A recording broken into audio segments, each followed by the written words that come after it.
नमस्कार दोस्तों। भाग एक में हमने पढ़ा था आनुवंशिकी क्या है। आनुवंशिकी वंशागत और विभिन्नताओं का अध्ययन है। तो वंशागत और विभिन्नता के बारे में हमने वहाँ पर पढ़ा था।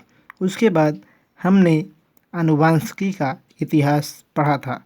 साथ ही साथ हमने यह भी पढ़ा था कि कई सारे वैज्ञानिकों ने जैसे पाइथागोरस और इसके अतिरिक्त मेपरचुर और इसके भी अतिरिक्त अन्य वैज्ञानिक जैसे यहाँ पर स्वामिरिडम आदि ने आनुवंशिकी के इतिहास अर्थात आनुवंशिकी में अपना जो भूमिका थी या योगदान था उसे दिया। उसके बाद उन्होंने इन सबको बताया जो अमान्य हुआ। बाद में आए 19वीं शताब्दी में ग्रेगर जॉन मेंडल। आइए अब हम मेंडल को विस्तार से समझते हैं। देखिए, मेंडल का जन्म 18 जुलाई कब 18 जुलाई 1822 ईस्वी में हुआ था। कहाँ पे हुआ था? जर्मनी के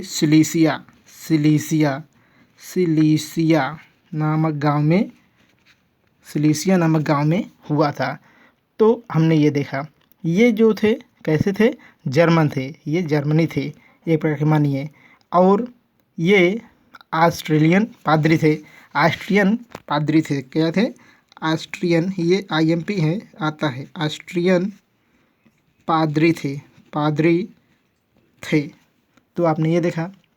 अब देखिए, ये एक कहाँ पे गए पहले? यहाँ ये ब्रोन के एक चर्च में जाकर पादरी बन गए। देखिए, मेंडल कोई एक महान शिक्षक नहीं थे, किंतु इन्हें गणित और प्रायिकता, आंकड़े, भौतिकी आदि का इन्हें ज्ञान था। मेंडल कोई शिक्षक नहीं थे, फिर भी उनको गणित, प्राकृतिक इतिहास, प्रायिकता, आंकड़ों, भौतिकी आदि का ज्ञान था। साथ ही साथ ये 1851 में वियना चले गए। कहाँ चले गए? वियना चले गए। उन्होंने वहाँ पर गणित और प्राकृतिक इतिहास का गहन अध्ययन किया।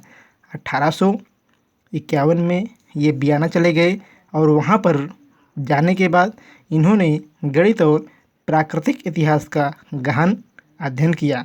इसके बाद ये पुनः ब्रोन के एक चर्च में जाकर पादरी बन गए। कहाँ पर? ब्रोन के, देखिए, ब्रोन के एक चर्च में। एक चर्च का मतलब होता है जैसे अपने यहाँ मंदिर होता है, वैसे वे क्या हुए? ब्रोन के चर्च में जाकर के पादरी बन गए।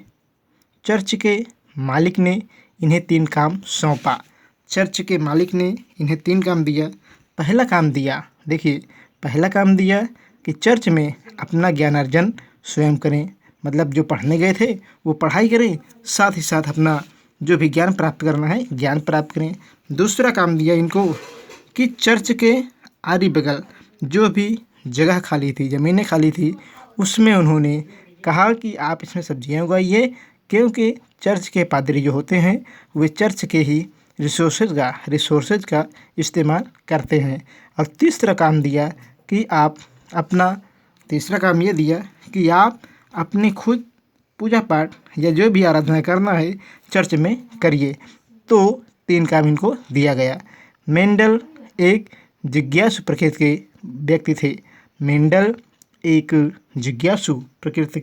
व्यक्ति थे। इनको सब्जियां उगाने में बड़ा इंटरेस्ट था। ये अपना प्रयोग बगीचा मटर या गार्डन पी पर किया। तो देखिए, इन्होंने ये जब सब्जियां उगा रहे थे तब इन्होंने सोचा कि अपना हम प्रयोग करके देखते हैं कि लक्षण एक पीढ़ी से अगली पीढ़ी में कैसे जाते हैं।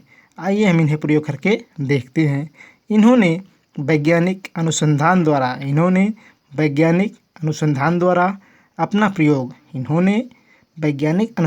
द्वारा अपना प्रयोग कब किया?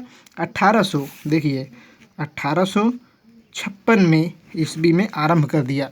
1856 ईस्वी में आरंभ कर दिया और ये मटर के पौधे पर अपना प्रयोग किए। किस पर किए? मटर के पौधे पर जिसका वैज्ञानिक नाम है पाइसम सैटिवम, इसका ये वैज्ञानिक नाम है। तो इस पर इन्होंने प्रयोग किया। अब देखिए मटर के पौधे पर अलग अलग लक्षणों को लेकर लगातार 7 वर्षों तक, कब तक? मटर के पौधे पर अलग अलग लक्षणों को लेकर 7 वर्षों तक लगातार प्रयोग किया। तो 1856 से 1863 तक अपना प्रयोग किया। इतना समय अर्थात 7 वर्षों तक लगातार प्रयोग किया। 7 वर्षों तक लगातार प्रयोग किया, ये इन्होंने किया। अब उसके बाद तथा मेंडल ने अपने प्रयोगों द्वारा प्राप्त आंकड़ों को जो आंकड़े प्राप्त थे उनको गणितीय रूप में लिखा और उसे सुनिश्चित किया, मतलब शुद्ध करके रखा। और कब किया? ये सब प्रक्रम इन्होंने किया 1865 ईस्वी में। कब किया? 1865 ईस्वी में इनका प्रयोग खत्म हो गया। इन्होंने अपने पूरे प्रयोग का निष्कर्ष निकाला और सुरक्षित रख लिया। फिर इन्होंने क्या किया? यह मैगजीन या पत्रिका का संपादन इन्होंने कब किया? 1866 ईस्वी में इस पत्रिका को इन्होंने वैज्ञानिकों के पास पहुंचाया। देखिए 1866 में इस पत्रिका को इन्होंने वैज्ञानिकों के पास पहुंचाया। प्रयोग कब आरंभ किया? प्रयोग आरंभ किया 1856 से और 7 वर्षों तक चला 1863। और पूरा कैलकुलेशन, मतलब पूरा जो समय लगा, जो इसे डाटा को बनाने में लगा, आंकड़े पूरा सुनिश्चित किए, वो 2 वर्ष समय लगा। तो कितना हो गया? 1865। और 1866 में इन्होंने अपनी मैगजीन या पत्रिका को वैज्ञानिकों के पास पहुंचा दिया। जब पहुंचा दिया और इन्होंने अपने जो किताब लिखा उसका नाम था प्रोसीडिंग ऑफ सोसाइटी पत्रिका। देखिए प्रोसीडिंग ऑफ सोसाइटी पत्रिका, प्रोसीडिंग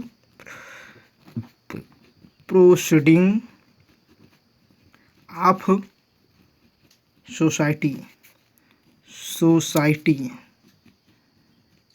सोसाइटी ये इन्होंने नाम दिया। इस पत्रिका ये इन्होंने नाम दिया। अब देखिए जब ये पत्रिका वैज्ञानिकों के सामने पहुंची, तो वैज्ञानिकों ने इस पर ध्यान नहीं दिया। और एक बात ध्यान देंगे, मेंडल ने जो पत्रिका दिया, ये तो पत्रिका का नाम है, लेकिन पत्रिका में जो मैटर लिखा गया था उसका टाइटल क्या था, ये काम का है, सुन लीजिए। उसका टाइटल था पौधों पर संकरण। क्या था? पौधों पर संकरण, ये टाइटल था। तो मेंडल ने अपना जो प्रयोग किया मटर के पौधे पर किया और इसके लिए उन्होंने अपने अलग अलग, ध्यान से देखिए, इसके लिए उन्होंने अपने अलग अलग देश में रहने वाले मित्रों को सूचित किया, निमंत्रण दिया, साथ ही साथ उनसे कहा कि आपके यहाँ जो भी मटर की किस्में हों आप हमें भेजिए। मान लीजिए मेंडल यहाँ पे रहने वाले हैं, इनके साथीगण ऐसे दूर दूर देश में हैं, तो मेंडल ने सबको सूचित किया और कहा कि आपके यहाँ जो भी मटर की वैरायटी हो उसे आप हमें दीजिए। इस प्रकार उनको कुल 34 प्रकार की किस्में प्राप्त हुई। कितने? 34 प्रकार की किस्में प्राप्त हुई। 34 प्रकार में से उन्होंने 14 किस्मों पर अपना प्रयोग किया, शेष को नहीं लिया। अब देखिए इनको जो मतलब 14 किस्में मिली उसमें इन्होंने 7 जोड़ी लक्षणों को लेकर प्रयोग किया। प्रश्न उठता है कि 7 जोड़ी लक्षण कौन कौन है? तो देखिए आइए हम इनके लक्षण को देखते हैं। पहला है तने की लंबाई। इन्होंने जो मटर का पौधा लिया उसमें तने की लंबाई या तो तना लंबा या तो बौना होगा। दूसरा इन्होंने लिया पुष्प का रंग, किसका दूसरा लक्षण लिया पुष्प का रंग। देखिए या तो रेड मतलब लाल या तो वाइट या सफ़ेद होगा, आपका सफ़ेद होगा। तीसरा जो है पुष्प की आकृति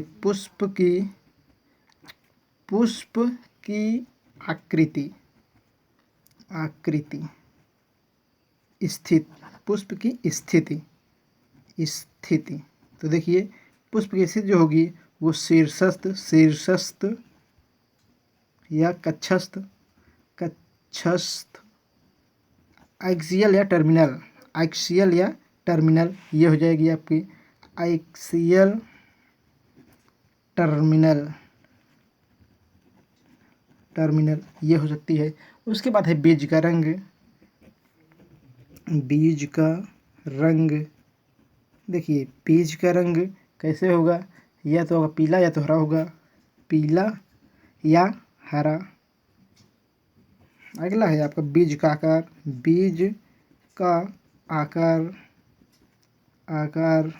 आकार कैसे होगा, गोलाकार या झुर्रीदार ये होगा आपका। उसके बाद जो लक्षण बचे हुए हैं 5 हमने पढ़ा है। 6वां है आपका फली का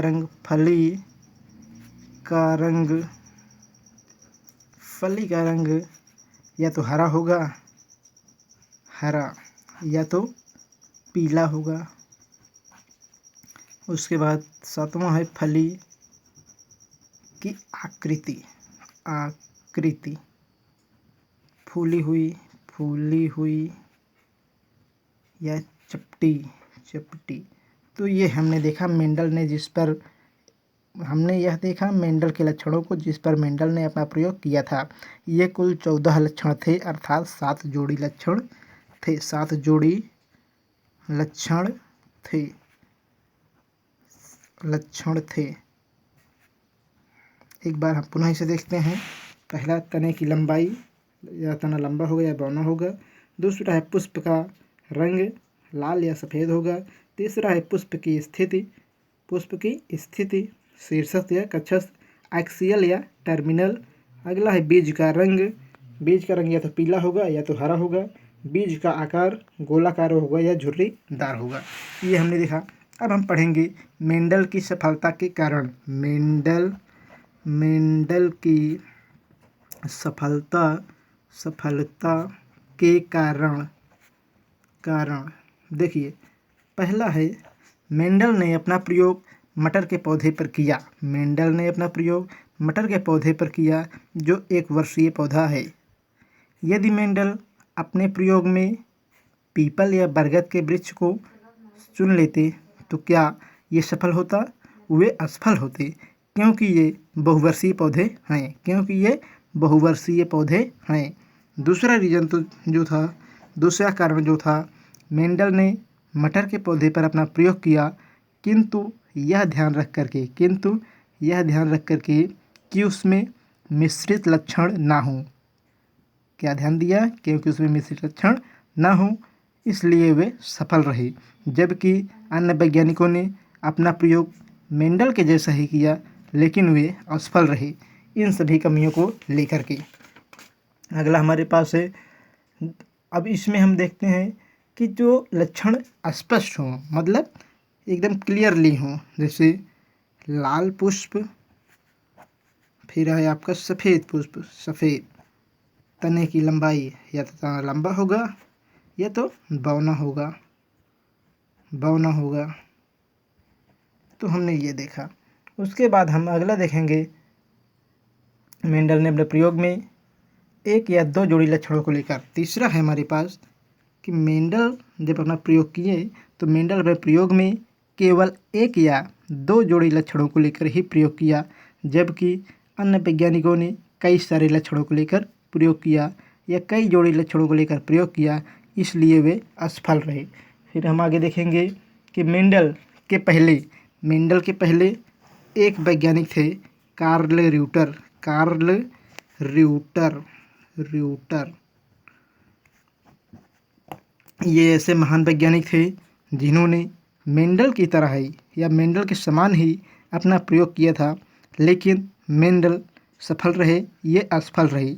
इन्होंने पहली गलती किया कि गलत प्रयोगात्मक पदार्थ का चुनाव किया, जो था तंबाकू। जो क्या था? तंबाकू का पौधा था। और इन्होंने जब अपना प्रयोग किया तो ये कई सारे कई जोड़ी लक्षणों को लेकर प्रयोग किया, जबकि मेंडल केवल 1 या 2 जोड़ी लक्षणों को ध्यान में रखकर प्रयोग करते थे। तो हमने ये देखा कि ये क्यों असफल रहे। अब हम देखते हैं कि और क्या कारण है। देखिए, मटर एक बहुवर्षीय पौधा नहीं है, यह केवल 1 वर्षीय पौधा है जिसमें प्रजनन क्षमता अधिक होती है। मटर क्या है? एक वर्षीय पौधा है और इसकी प्रजनन क्षमता अधिक होती है। देखिए, मटर के एक बीज से 100 से 200 बीज उत्पन्न होते हैं। 100 से 200 बीज नए उत्पन्न होते हैं, तो इसकी प्रजनन क्षमता क्या होती है? अधिक होती है। अब अगला है मटर के पुष्प के बाहरी भागों को काट देने पर यह सूखता नहीं है। मटर के पुष्प के बाहरी भागों को काट देने पर यह सूखता नहीं है, यह सुरक्षित रहता है। अब इसके द्वारा हम पॉलिनेशन करा सकते हैं। अब उसके बाद हम देखेंगे मटर एक लेग्यूमिनोसी। ध्यान देंगे, मटर एक लेग्यूमिनोसी का पौधा है। जो अगला हमारे पास लक्षण है 6वां, मटर एक लेग्यूमिनोसी का पौधा है और यह पौधा ऐसा है जिससे अलग से खाद या पास की आवश्यकता नहीं होती और यह अपना स्वयं विकास करता रहता है, इसलिए इन्हें क्या हुआ? चयन किया। उसके बाद हम देखेंगे कि मेंडल महान वैज्ञानिक होने के कारण भी आनुवंशिकी की खोज कर डाली। देखिए, मेंडल महान वैज्ञानिक होने के कारण आनुवंशिकी की खोज कर डाली, लेकिन दुख की बात है कि ये अपने जीवन काल में कभी महान वैज्ञानिक बनने का सपना पूरा नहीं कर पाए, क्योंकि इनके समय एक वैज्ञानिक थे डार्विन, जो उस समय अपना पूरा वो पूरा तहलका मचाए हुए थे। उनका मतलब था वे ओरिजिन ऑफ स्पीशीज की किताब लिखे थे। उसमें उन्होंने दिया था कि जो मनुष्य होता है, मनुष्य की उत्पत्ति किससे? बंदरों से होती है। तो काफ़ी वैज्ञानिक इस पक्ष में थे कि बंदरों से मनुष्य की उत्पत्ति हुई है या नहीं हुई है। इस पर काफ़ी बड़ा विवाद था।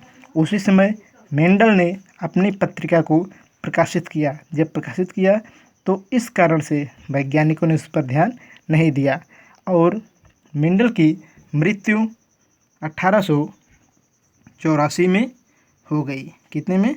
1884 में मेंडल की मृत्यु हो गई। जब 1884 में मेंडल की मृत्यु हो गई तो क्या हुआ?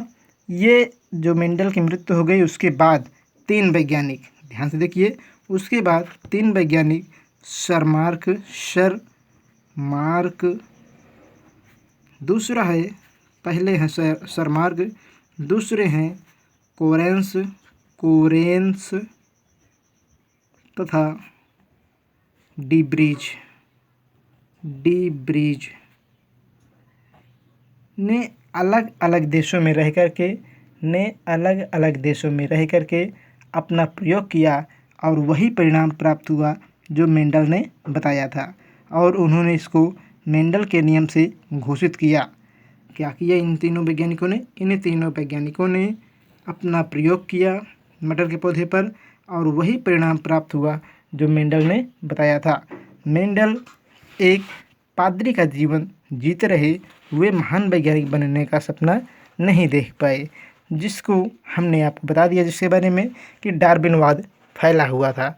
और साथ ही साथ जब तक अपना ये मेंडल काम करते रहे तब वे महान वैज्ञानिक नहीं बन पाए।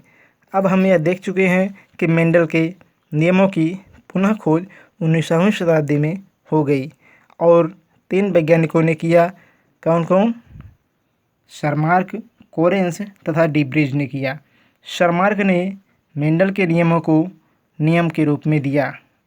प्रश्न आता है कि किस वैज्ञानिक ने मेंडल के नियमों को मेंडल का रूप दिया? तो सरमार्क ने दिया। तो हमने देखा कि मेंडल के नियम क्या होते हैं।